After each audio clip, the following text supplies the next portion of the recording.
Hi ඔයාලා දන්නවද big pipe cleaner? මෙන්න මේකට මම කියන්නේ බිග් පයිප් ක්ලීනර් කියලා. මම දන්නේ මේකේ හරි නම මොකද්ද කියලා.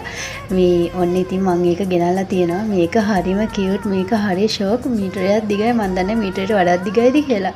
මේ ලස්සන නිර්මාණ කරන්න පුළුවන්. ඔන්න ක්‍රියේටිව් විදියට හිතන අයට, අලුත් දෙයක් කරන්න ඕනේ කියලා හිතන අයට ඔන්න අරන් බලලා ලස්සන බණීලා හදන්න පුළුවන්. මම අපි ග්‍රීන් කලර් එක නම් ගොඩක් අය ඉල්ලුවේ ෆ්ලවර් වාස් වල අර තන පිළිල්ල වගේ ලස්සනට දාන්න.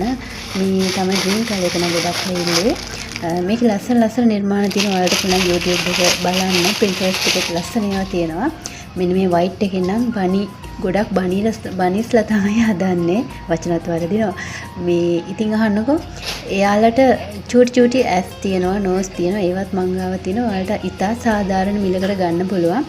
මම මුලින්ම මෙන්න මේ මුළු පැකට් එකම 10 පැක් එකම තමයි එකපාරේ වික්කේ. දැන් නම් ගොඩක් අය ඉල්ලන නිසා මම මේවා කඩලා දෙනවා. ඔන්න ඔයාලට එක ගන්නත් පුළුවන් ළමයි.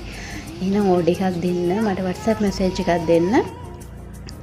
ඊළඟට අපේ FB page එක තියෙන stylish handmade ඔයාලට පුළුවන් ඒකත් follow කරලා